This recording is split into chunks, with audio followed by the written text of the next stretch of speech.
And a good Monday morning to you. Welcome into the Nick Craig Show, streaming live this morning on YouTube, Rumble, X, and Facebook. Don't forget that you can listen to the show and take it with you on demand 24/7 by checking out the Nick Craig Show in your favorite podcast app. You can also listen online by visiting the website nickcraig.com. Our show this morning is brought to you in part by the Law Group. Visit them online at lawgroupnc.com or give them a call, 910-251-6088. We'll have more from them coming up a little bit later on in the program this morning.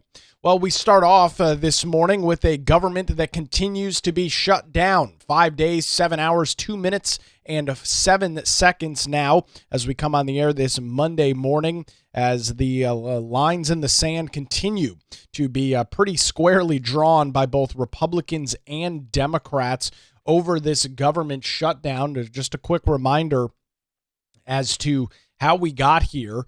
Back in mid-September, the House of Representatives in Washington, D.C. passed what is known as a clean continuing resolution, kept the government funded at every pre-existing level through November 21st of this year. That was passed in mid-September, ahead of the October the 1st shutdown. We then rolled into last week, where the United States Senate was asked to pass the exact same thing, a clean continuing resolution that would keep the government open, the same legislation that had passed the House about 2 weeks prior. However, in the United States Senate is where a 60-vote filibuster threshold needs to be met.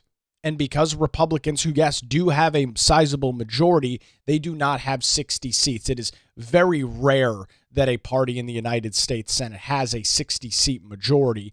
Republicans do not have that right now, and so that would have required Democrats to cross the aisle and vote in favor of that legislation, and a couple of Democrats did, including Senator John Fetterman out of Pennsylvania, an independent lawmaker out of, I believe, Maine, maybe, who is a independent but caucuses with the Democrats. A couple did in the final vote, and the votes that have been taking place since late last week, 55 to 44, which is, as from a purely and simple math standpoint, 5 votes short of what is needed for that 60-vote filibuster. And from all accounts, from everything that I have had the opportunity to watch and read over the weekend, it seems incredibly likely that this shutdown continues. And I'll admit, I was wrong about this. I thought the Democrats would have already folded. And as we sit here on this Monday morning, a little after 7 o'clock, it is remarkable that still to this point, Democrats are failing to message the issue. I take you back to last week when we first started promoting and hearing about the shutdown and working through the process. I was surprised that Democrats weren't able to message this as effectively as usual. Now, part of that is likely President Donald Trump. He has the ability to suck all of the air out of the room from a media and messaging standpoint that we traditionally do not see on the Republican, on the GOP side. He has the ability to do that. It's something that he is uniquely capable of doing that typically Republicans are not. So you've got him who is leading this charge. He did meet with Chuck Schumer, the leader of the Democrats in the Senate, and Hakeem Jeffries, the leader of the Democrats in the United States House. He met with them 1 week ago, last Monday. They had a negotiation. They talked it over at the White House, and the president, to his credit, is not willing to budge. And the reason he's not willing to budge makes a whole hell of a lot of sense. Democrats are trying to relitigate the one big beautiful bill that the president signed into law back on July the 4th. They lost that battle. They were unsuccessful in holding off that legislation and holding off a presidential signature on the one big beautiful bill. So now here we are in the early parts of October, and they are trying to rehash and relitigate some of those issues. And the largest is health care for those illegally in the United States of America. They are continuing to litigate this issue. They are continuing to roll this out as if it's some sort of winning political message that somehow you are going to win over the hearts and minds of the, win over the hearts and minds of the American voting public by telling them their hard-earned taxpayer dollars, the money that they earn slaving away at their job all day, is going to go to give an illegal immigrant free health care. Meanwhile, they're getting they're getting emails. I got one this morning from the healthcare exchange about how premiums for open enrollment, which begin on November the 1st, are set to skyrocket. So you've got healthcare costs that are about to balloon. And then you've got Democrats that are going forward and saying, oh, we just need to provide healthcare to illegal immigrants. We need to provide free government subsidized, taxpayer subsidized healthcare to people who are legally in the United States of America. I mean, it is almost laughable when you look at what is going on. It makes absolutely no sense from a purely political standpoint. This is a losing political issue.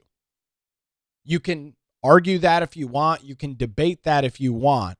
But if you look at polling, if you look at data, you will very clearly see that there is not a large contingent of the American voting population that is in favor of wide-sweeping free health care for those that are illegally in the United States. Plain and simple. Plain and simple. So while the stalemate continues, there was no voting in the United States Senate over the weekend. The senators presumably went home. Some of them probably went home, went back to their districts. Others hung around in D.C., but there was no voting. That will resume in the early parts of this week. However, there was a lot of talk, a lot of conversation on the various cable news networks and from various individuals. Got a couple of clips before we roll into some other topics this morning. Here is Hakeem Jeffries on with Kristen Welker from NBC News. Take a listen to this. But let me ask you, because you say this is a Republican shutdown, but it's Democratic senators who are withholding their votes on what is called a clean resolution. That means no strings attached, which is something, quite frankly, Leader, that you and other Democrats have advocated for in the past. Take a look. You do not use the threat of shutting down government to try to advance your policy agenda. First thing that the House has to do is pass a clean 6-week CR. A continuing resolution that is at the fiscal year 2023 levels is the only way forward. Look at how damning that is. I mean, so you've even got NBC News. This show, Meet the Press, used to be hosted by Chuck Todd, now hosted by Kristen Welker. You've even got NBC News that is inviting, this is their premier political program, the Sunday morning show. This has been a staple of NBC News for decades now. They've got Hakeem Jeffries on, and Kristen Welker says, hey, Hakeem, this clean continuing resolution is something that you and a whole bunch of other Democrats have always advocated for in the past. What gives? And she's absolutely right. And this is why this shutdown, I'm generally surprised that it has gone to the point where it is right now, 5 days and 7 hours, because there's really no winning message here. Democrats can't run around the country and claim that Republicans have padded this continuing resolution with a whole bunch of policy and a whole bunch of crazy, awful, terrible Republican policy. They can't do that because it doesn't exist. They can't message this and fearmonger this into something that it's not because it just doesn't exist. And so it is becoming increasingly tough for those on the political left to message this shutdown in a way to point the finger at Republicans when this is literally nothing between the lines on this. This is literally a clean CR. Now, let me be clear. I'm not a fan of continuing resolutions. I find it absurd that we have to go through this garbage and nonsense every single year, sometimes multiple times a year, because members of the United States House and United States Senate can't seemingly do their jobs on any single timetable. So we're constantly at the threat of a government shutdown. We're constantly talking about continuing resolutions. I don't know why the hell they can't do their job, but here we are. It's a constant trend, unfortunately, in federal politics. It's the same thing every year. Wash, rinse, and repeat. It's the exact same thing. But with this CR, and sometimes you can pad a CR, and it's been done in the past by both parties. You can pad a continuing resolution with policy. You can pad it with wish list items for your political party. Republicans chose, and whether it was a right decision or wrong decision, chose not to do that, to, I would argue, extend an olive branch to the Democrats and say, just fund this. It'll keep the government open till the 21st of November. We'll hash out all the details in the next month and a half or so. And they extended the olive branch, and Democrats didn't bite. Democrats refused to seemingly take it seriously, at least a majority of them in the United States Senate. And so here we are 5 days later with a shutdown continuing. Trump has nothing to back off of. It's not like there's a whole bunch of Trump policy in the CR that he's has to risk losing. This is just funding the government the same way it has been funding prior to October the 1st. So there's nothing for him to really move on. And Democrats messaging the issue of healthcare for illegal immigrants makes absolutely no sense at all. Here's Speaker Mike Johnson on the same program, Meet the Press, yesterday morning. What the Democrats are demanding is that illegal aliens that care for them in an emergency room should be reimbursed at a higher rate. To the hospitals. To the hospitals than American citizens, young pregnant women. They want to pay more for illegal aliens than U.S. citizens, and we are against that. The reason it's illegal right now for illegal aliens to receive taxpayer-funded benefits is because Republicans wrote it into the law July 4th. Don't take my word for it. Look at page 57, section 2141 of Chuck Schumer's counterproposal. It's on my website at speaker.gov. Everybody go look. Don't take my word for it. Read their section. They want to reverse those changes. And as you just heard there from Mike Johnson is exactly the case. They are trying to relitigate and rehash their failure on the one big beautiful bill. They lost that battle. Republicans, of course, have the majority, the simple majority in the House and the Senate, and of course, Trump in the Oval Office. So they have the ability to act and sign legislation. They did so. President signed it into law on Independence Day of this year. And since then, they have been spiraling out of control. Since then, they have been trying to figure out how to course correct said issue and now bring it back into the public sphere. And they're using a government shutdown to do it. It's a losing week, and I will argue from a purely political standpoint, I believe, a very stupid strategy from those on the left. Here was President Donald Trump traveling yesterday. Firing federal employees during this government shutdown. That's taking place right now, and it's all because of the Democrats. The Democrats are causing the loss of a lot of jobs with their, it's a shutdown. It's their shutdown, not our shutdown. It's their shutdown. What agencies does and I hope everybody likes what's the Presidential Walk of Fame. You know that? Have you seen it's beautiful, isn't it? Presidential Walk of Fame. Thank you very much. Again, congratulations to the Navy. So there's President Trump, the Navy birthday taking place yesterday. He traveling for that, saying it's taking place right now, and it's all because of the Democrats. You've got similar commentary taking place on NBC News, blasting Hakeem Jeffries, calling him out on his nonsense. You've got Democrats trying to rehash and re-argue this issue, yet their old clips are being pulled up. I mean, I will give NBC News and Kristen Welker a lot of credit. I don't do that very often because normally their show is no good, but I am an equal opportunity offender, and when somebody does something that needs to be done, I have no problem calling it out. No issue calling it out at all. And so when you watch Meet the Press yesterday, you see NBC News calling up clip after clip after clip of Democrats saying, clean CR, clean CR, clean CR. And yet that's exactly what Republicans brought forth. And it is now something that is not good enough for those on the political left.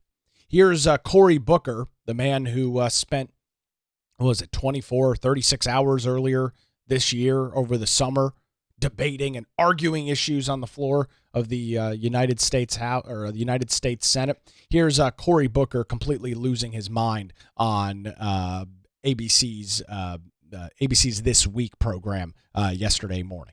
Aren't you a little worried that they're going to blame you for that because they need Democrats? Yes, those could affect your constituents. I don't care about the blame game. I care about Americans losing their health insurance, rates of death going up, hospitals being crushed, medical services ending in places in rural America. This is a tsunami of Donald Trump's creation. The pain, the hurt, the fear that's going to rise amongst millions of Americans who are going to lose health insurance. Dear God, just come to the table and do something to help Americans. This is truly, for many Americans, existential. We're getting calls from Republicans in my state who are part of hospital boards saying what is coming is crazy, and it's not coming in January. People will start literally getting their notes about their health care premiums going up in a matter of days. We need to deal with the crisis of the American people, a crisis of Donald Trump's. It's just not working. I mean, dear God, dear God, dear God, dear God, please come to the negotiating table. There's nothing to negotiate, guys. I think you're missing the whole point on this.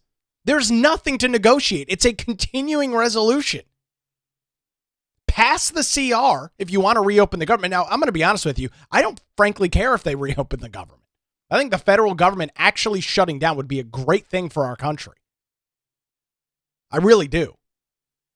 So pass the continuing resolution and debate this out between now and November the 21st. If you care so much about the American people, Cory Booker's getting calls from Republicans in his district. That's not true.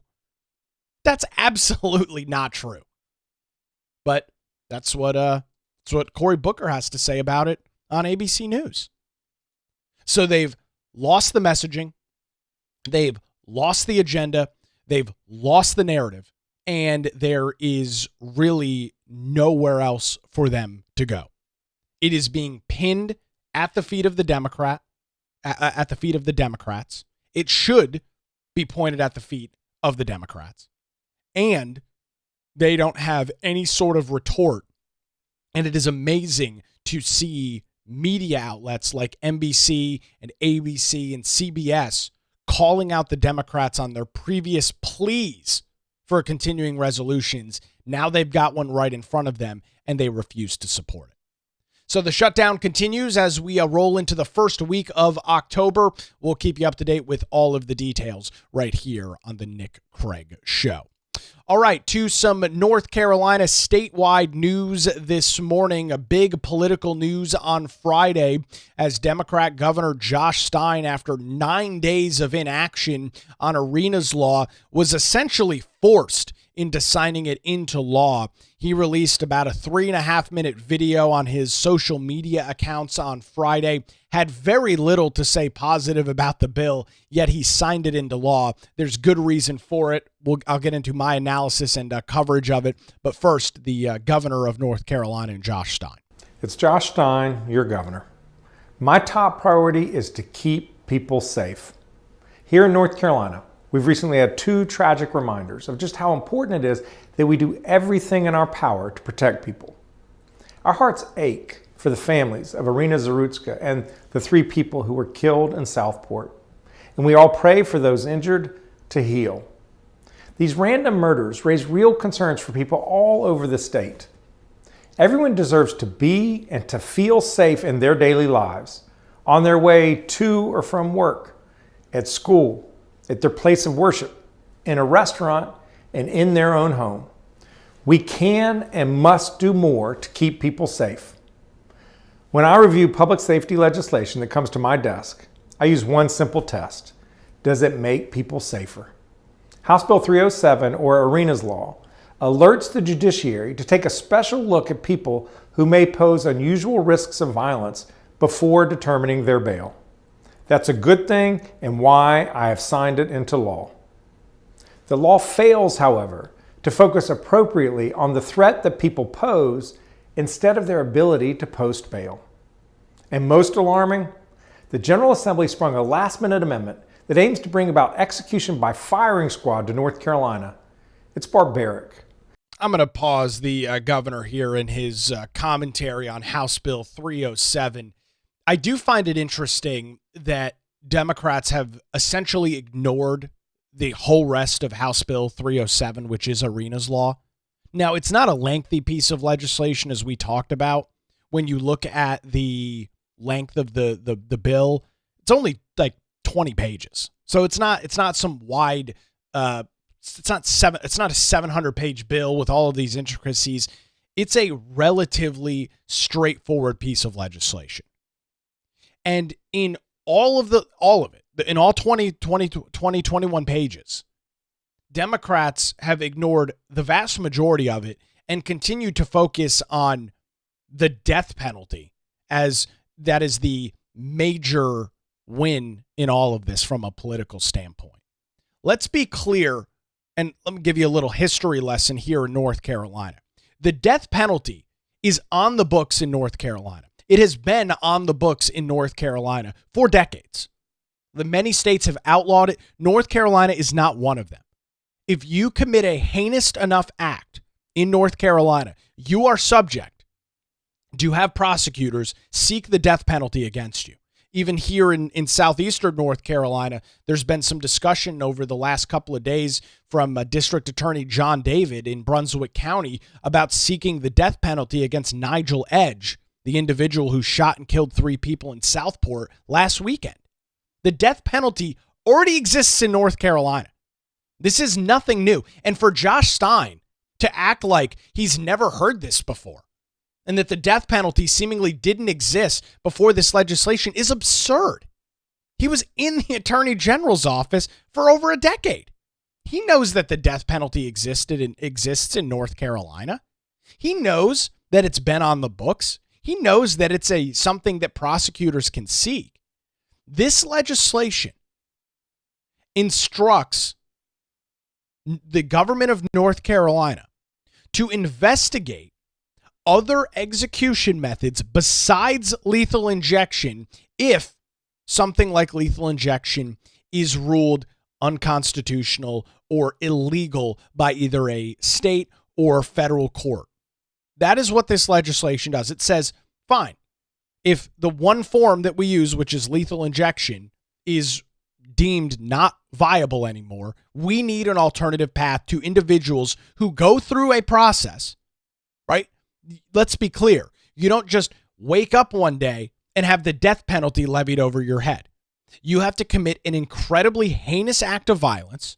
You then have to go through a lengthy legal battle in which you, as an individual, are innocent until proven guilty. You have to go through that entire legal challenge with prosecutors seeking the death penalty, and then you have to have a judge in the sentencing agree with that.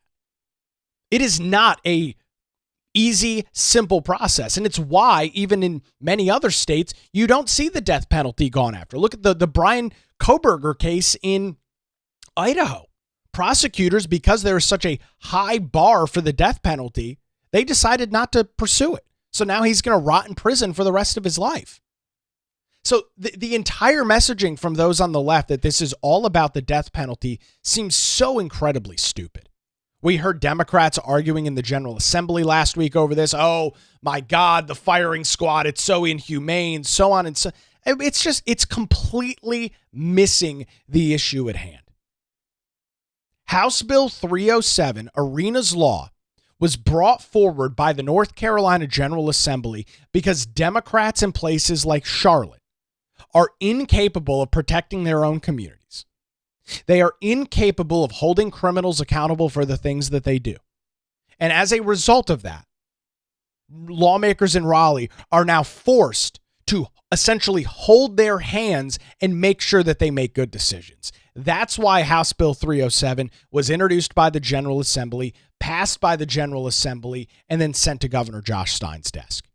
So in the final 2 minutes of this video, you will hear nothing more from the governor than complaints about what's going on in the General Assembly. Take a listen. There will be no firing squads in North Carolina during my time as governor. Yeah, well, wait and see. Beyond those specific concerns with the legislation, I'm troubled by its lack of ambition or vision. It simply does not do enough to keep you safe. Okay, hold on a second here. Sorry. I was going to let this play through, but I can't. Really? Josh Stein, the sitting Democrat governor of North Carolina, who spent 8 years as the attorney general, whose party advocates for cashless bail, who advocates for allowing dangerous, hardened criminals to roam the streets of cities and towns across North Carolina. He's got the balls to claim that this legislation doesn't go far enough to keep people safe. It's no wonder it took the governor 9 days to act on this legislation. The amount of mental gymnastics that you have to go through to somehow claim that now the Democrat Party is the one that are the ones that are trying to keep you safe. The amount of mental gymnastics that you have to go through to claim that actually you're the good guys in all of this. It's not your disastrous bail policies that have allowed this to take place. It's not your disastrous soft on crime policies that allowed somebody like Iryna Zaruska to get murdered. It's no wonder it took the governor 9 days to sign this. What a ridiculous and absurd thing to claim. That it's not him. It's not his party that have allowed these policies to destroy communities across the country. It's the Republicans. They're not going far enough. I mean, really, Governor Stein, I think you can do a little bit better than that. North Carolina during my time as governor. Beyond those specific concerns with the legislation, I'm troubled by its lack of ambition or vision. It simply does not do enough to keep you safe. That's why I'm calling on the legislature to come back and pass my comprehensive public safety package. A package that includes more cops on the beat, well-trained and public-spirited, building trust in the community and keeping people safe.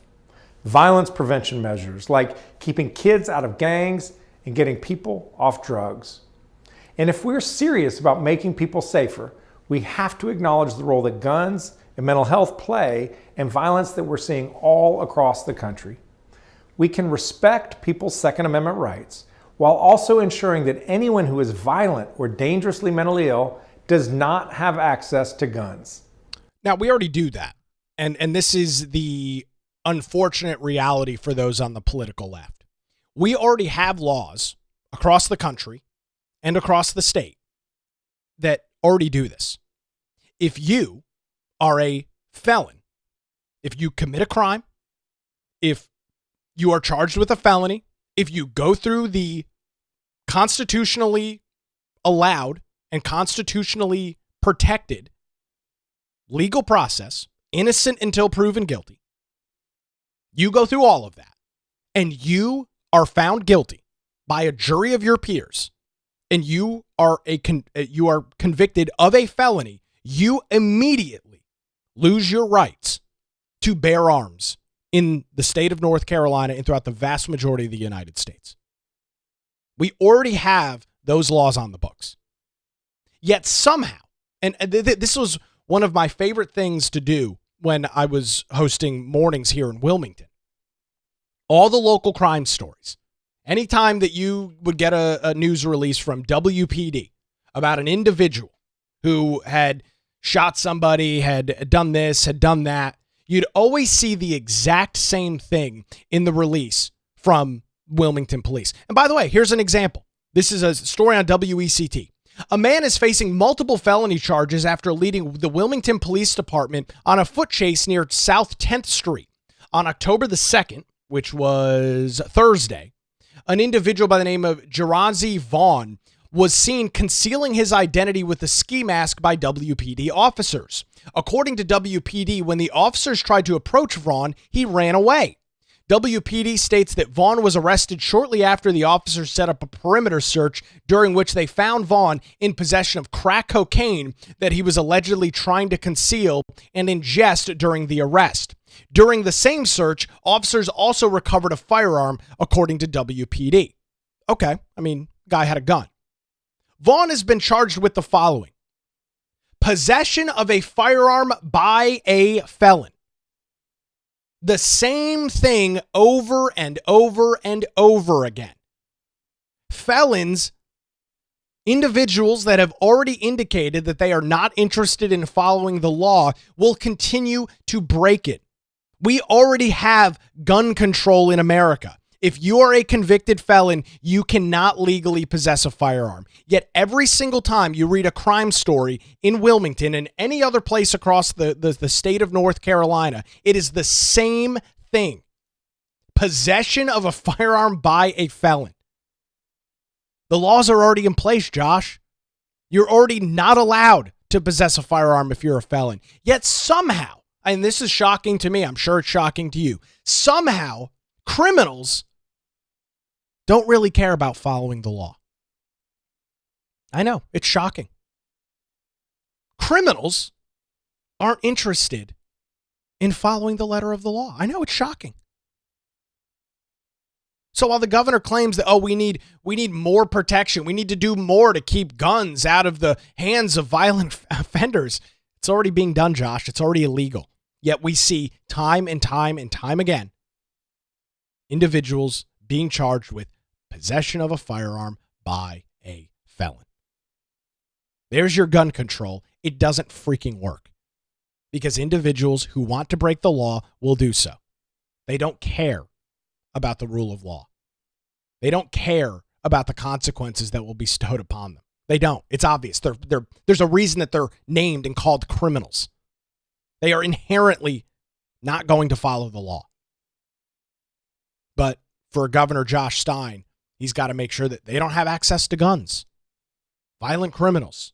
And of course, let's completely ignore the fact that Iryna Zaruska was not shot on the Charlotte Light Rail back on August the 22nd. She was stabbed in the neck 3 times by DeCarlos Brown Jr., a literal schizophrenic, a 14-time convicted felon who was roaming the streets of downtown Charlotte. But yes, let's agree with Governor Josh Stein. It's those damn Republicans that are just not doing enough. Let's use comprehensive background checks to keep guns out of the hands of violent criminals and dangerous people.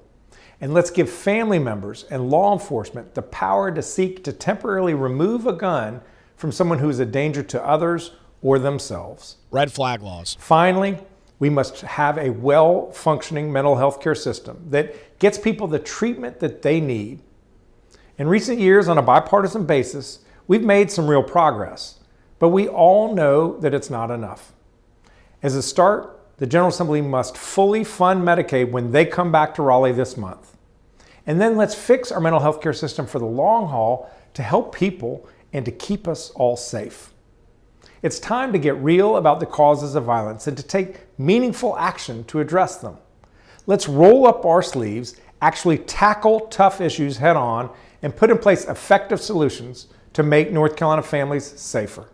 Let's get to work. Ain't that the pot calling the kettle black there? Yeah, let's roll up our sleeves and tackle the tough issues. Let's actually keep North Carolinians and their families safe. I mean, it's not like Republicans haven't been screaming from the rooftops about that for the last 5 years, since the defund police movement began in 2020. There's not been a political party that has been talking about how stupid it is to defund law enforcement.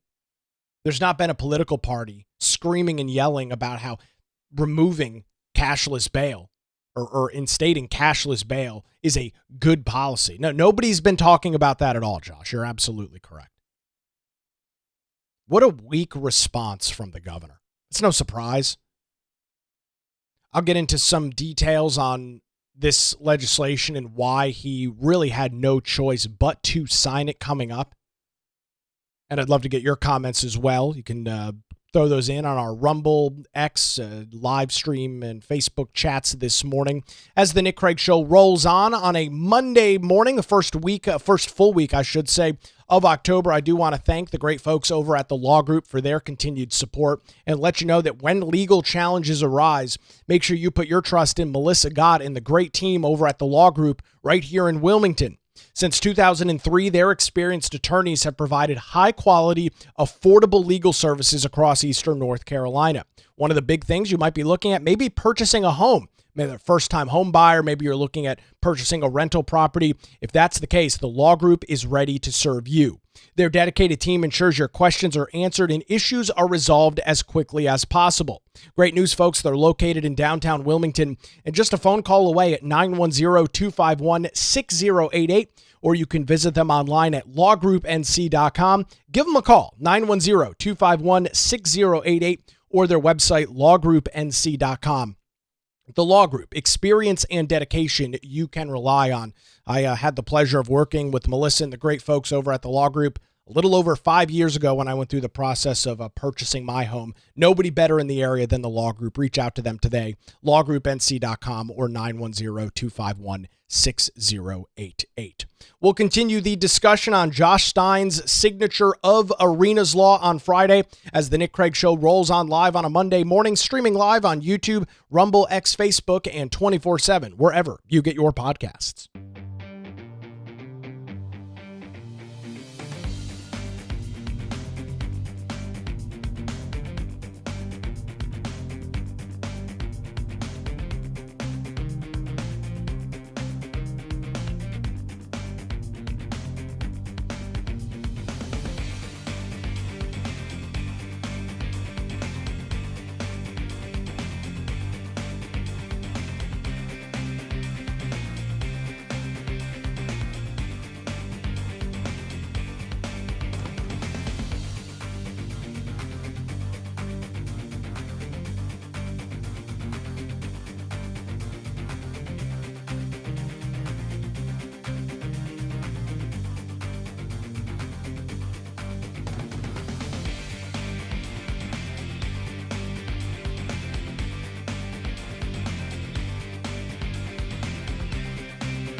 Good Monday morning to you. Welcome back to the Nick Craig Show. Hopefully you enjoyed all in all a pretty nice weekend across the at least southeastern portions of North Carolina weather-wise as we continue our coverage this morning of a Democrat Governor Josh Stein's signature of Iryna's Law on Friday.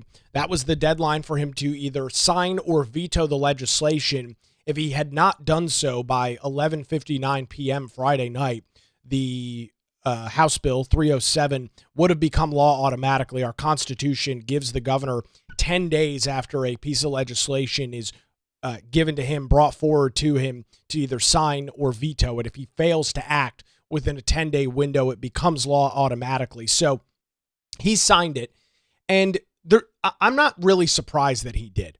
Let's look at the issue at hand, which is Democrats' soft on crime policies. That's what is at discussion this morning. Really, there's nothing else. That is the long and the short of this. Democrat cities like Charlotte, Democrat counties like Mecklenburg County have allowed their cities and their counties to fall into essentially disrepair due to soft on crime policies. They have allowed their cities to become so incredibly dangerous, not because there's too many criminals, but because they refuse to hold them accountable. We heard about this last week. The Senate, or the United States House, had a Judiciary Oversight Committee hearing in Charlotte last week. We played the clips on the podcast. If you missed that, I'd encourage you. I think it was last Tuesday's podcast. Go and check that out in your favorite podcast app or on YouTube or Rumble. And we heard the same thing over and over again. We heard the same calls over and over again from individuals about how criminals are not held accountable for their actions. How criminals are allowed to roam the streets of our cities without ever being held to account. I don't want to bring this up because I know it's an emotional clip, but just listen to the plea from Steve Federico, whose 21-year-old daughter was brutally murdered by a violent repeat offender. This is the issue that is at hand. This is from the House Judiciary Committee meeting in Charlotte 1 week ago. Laying down, going to sleep, feeling somebody come in the room and wake them and drag her out of bed, naked, forced on her knees with her hands over her head, begging for her life, begging for her hero, her father, me, that couldn't be there. She was 5'3". She weighed 115 pounds. Bang! Dead. Gone. Why? Because Alexander Devontae Dickey, who was arrested 39 times, 25 felonies, was on the street. I mean, there it is. 25 felonies. And an individual is roaming the streets with a gun. Surprise, surprise. There's your gun control, Governor Stein. There's your gun control, Democrats. A 25-time convicted felon had a firearm. So tell me again how your gun control argument's going to help here. Tell me again how the violent criminals, like the one that murdered Steve Federico's daughter, tell me again how taking away my guns as a law-abiding citizen, tell me how that is going to protect Steve Federico's daughter. The individual that murdered her could not legally possess a firearm in the United States of America. Could not. There is no legal channel that he could go through to purchase a firearm. Yet, he had one and shot and killed his daughter. So explain to me how we're going to solve this problem with gun control. Explain to me how we're going to solve this problem with violent repeat offenders, violent repeat criminals with mental health care. It's a joke. It's not serious. The answer to this, the solution to this problem, folks, is as simple as it can be. Hold criminals accountable. That's it. That's the long and the short of it. If you stop placating to criminals, if you stop allowing them to assimilate or attempt to assimilate in a just and law-abiding society, the problem goes away. But Democrats aren't interested in doing that. Josh Stein isn't interested in doing that. The Charlotte City Council isn't interested in doing that.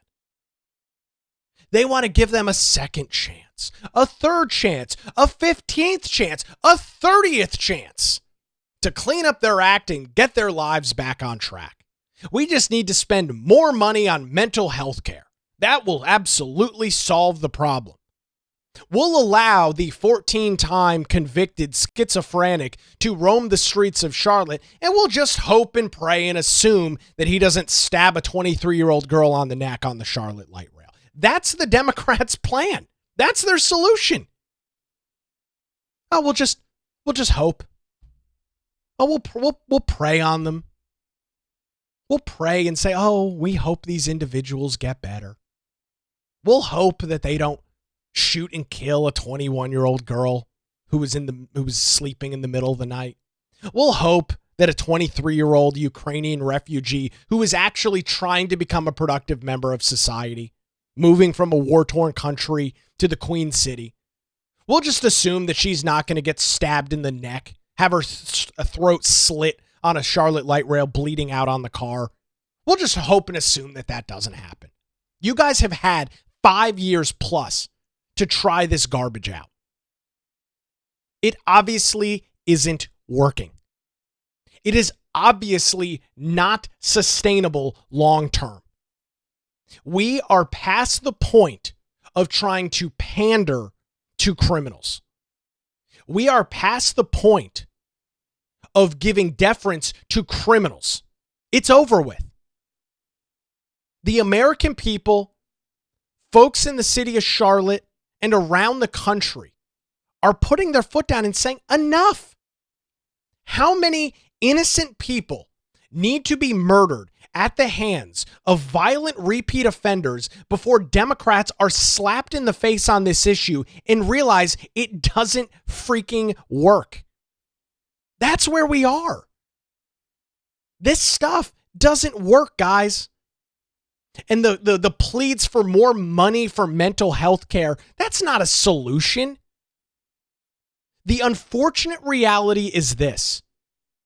If somebody has proven that they are incapable of being a productive and useful member of society, if they've been arrested 39 times, if they have been convicted of 25 felonies, I think at that point we should get the hint that this is an individual who is not going to be anything productive, is not going to provide anything useful to society. I don't think I'm stepping too far out on a limb this morning by making that comment. What more do you need to see? The guy that killed Steve Federico's daughter was 30 years old. He'd already had 25 felonies. How is that even possible? Well, when you allow these people to go through a revolving door of equity in the criminal justice system, that's how. When you refuse to hold criminals accountable for the things that they do, that's the situation that unfortunately plays out. You don't need to have a background in criminal justice. You don't have to have been in law enforcement. You don't have to have been in any closely aligned industry to clearly understand that repeat offenders, individuals, and I'm not saying that some people don't make mistakes. They do. And if you make a mistake, you do something you're not supposed to, should you be held to account for it? Yes. But you should also get a second chance. I'm a strong believer in that. But we're not talking about people getting a second chance. We're talking about individuals that have a proven track record of them being incapable of assimilating into a modern society. That's it. These individuals, this isn't about a second chance. 25 felonies? Oh, so maybe on the 25th, he won't go out and kill a 21-year-old girl. Oh, no, that's what he did. But I guess for the Democrats, they can pat themselves on the back and say, look, we were equitable. Look at this. We had racial and equitable justice in this case. Yippee. Now there's a 21-year-old girl who was pulled out of bed in the middle of the night and shot and killed and executed in a bedroom. Iryna Zaruska riding the Charlotte light rail to go home from work, her throat slit, bleeding out on a train. Is that the equity that you're looking for? That's what you're trying to bring to society? It's freaking insane, folks. And the left always goes back to the same thing. Here's the solution to the problem. More money. If the Republicans would just come back to Raleigh and fund more money for Medicaid, that's going to stop DeCarlos Brown Jr., the schizophrenic 14-time convicted criminal. That's going to, more money to Medicaid would have stopped him from stabbing her in the throat. Really? Draw me the connection. Connect the dots that gets you from more money in Medicaid to DeCarlos Brown Jr. not killing Iryna Zaruska on August the 22nd. I'd love to see the timeline of how that process works out. I won't ever see that. You won't ever see that because that's not how it works. No amount of additional money through the Medicaid program would have stopped DeCarlos Brown Jr. from killing Iryna Zaruska. You are talking about an apples and oranges comparison when you try and equate the two things. The answer to this problem is as simple as it could be. We get back to a time in our country where we hold criminals accountable for the things that they do. We stop pandering to them. We stop making them the victims in all of this. Oh, well, it's these individuals, they're just victims of the criminal justice system. They're victims of being raised in a broken home. They're victims of poverty. The list goes on and on and on and on and on, how they are really the true victims. Meanwhile, innocent Americans, innocent North Carolinians have to lose their lives because of the victims of crime, the victims of a bad upbringing, the victims of poverty. So you and your family have to risk your life and security because of somebody's past. Explain to me how that makes any sense at all. The governor had no choice but to sign this legislation. His back was absolutely pinned up against the wall. If he didn't sign it, he has to own all of these Democrat weak on crime policies. He had no choice but to sign it. And he's getting flack, as you would expect, from the radical progressive left, because these individuals, even after everything that we have watched unfold, still believe that these disastrous policies like defunding the police, allowing violent repeat offenders to just consistently get back out on the street, that these policies are somehow just going to magically start working. They're going to flip a switch, and then magically all of these great cashless bail programs and all of these other wonderful policies are magically just going to start working. Folks, we've watched this stuff play out. I don't need to see any more. The experiment is done. It obviously doesn't work. It obviously doesn't work. Now, could you maybe point to specific examples where maybe things were better? Sure. But at what risk? It doesn't work. We've seen it. We've watched it play out. It doesn't work. It is time to say, okay, tried this experiment. It didn't work. It's time to move on. That's what being a leader is. That's what problem solving is. Try and find a solution to a problem. Okay. The solution that we came up with doesn't work, so it's time to pivot to something else. Democrats are unwilling to do that. They are unwilling to look in the mirror and see the result of these disastrous policies. So it is once again taking the adults in the room, the Republicans in the North Carolina General Assembly, to step forward to say, we're ending cashless bail. We are going to force judges and magistrates all across the state of North Carolina to provide written facts, finding of fact as to why a criminal should be released. This, which is going to be incredibly hard for them to do in cases where you've got multiple time violent repeat offenders. And if a magistrate refuses or fails to do that, then we are going to oust them from their position, which is what Iryna's law does. It allows the Chief Justice in a court setting to remove a magistrate or a judge that does not provide the finding of fact that justifies a violent repeat offender from being out on the streets. Plain and simple. This is a great piece of legislation. It is unfortunate that the General Assembly had to act on this. It is unfortunate that lawmakers in Raleigh had to spend time telling Democrats and holding their hands across major blue cities in our state that you are no longer allowed to release violent repeat offenders on the streets with no strings attached, no cash bail, no nothing. It's unfortunate, but I'm glad that we live in a state where we have a strong Republican General Assembly. I'm glad we live in a state where lawmakers are willing, ready, and able to take action. The situation itself is incredibly unfortunate. Shouldn't have been there. Shouldn't have had to have the discussion in any way, shape, or form. Yet, unfortunately, here we are. So, Stein had no choice. He's going to be receiving flack from those on the political left. And from a purely political standpoint, this was a smart move for him. Getting rid of everything else, looking at this from a purely political angle, this was the absolute smartest thing that Governor Stein could have done. He can now claim that he's not soft on crime, that he is in favor of more being done. Smart from a purely political standpoint, even though I do not like Josh Stein in the slightest. A smart political move for Governor Stein. So the General Assembly is back. Looking at my calendar, I believe they're back the 20th, so 2 weeks from today. I don't think they're going to act on Josh Stein's public safety legislation, which I'm sure is riddled with a whole bunch of liberal wish list items. They're going to continue forward with doing everything that they can to protect North Carolina citizens.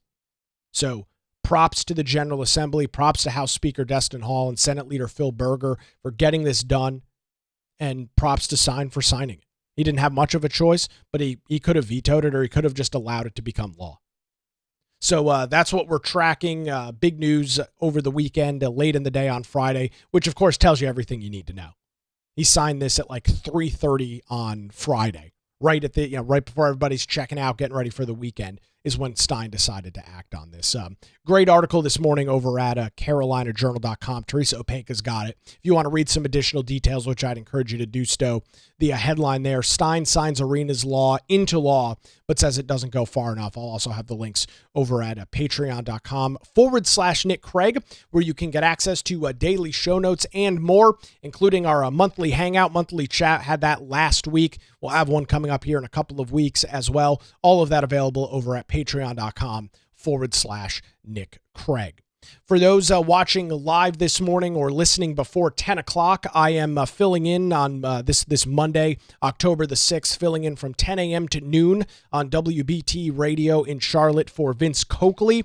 They'll be discussing Iryna's law, the government shutdown, a variety of other North Carolina political issues. That coming up 10 to noon this morning on News Talk 1110 and 99.3 WBT in Charlotte. You can go to WBT.com to listen to that. 10 to noon. I'll also throw the podcast up on my social media. So looking forward to that. You can call and text in, be part of the show. 10 to noon, News Talk 1110, 99.3 WBT. Well, that's going to do it for a Monday edition of the Nick Craig Show. Thanks to the Law Group here in Wilmington for their continued support. Visit them online at lawgroupnc.com. Don't forget the Nick Craig Show streams live weekday mornings, 7 a.m., YouTube, Rumble, X, Facebook, and is available 24/7 wherever you get your podcasts. Have a great Monday. We're back with you tomorrow morning right here on the Nick Craig Show.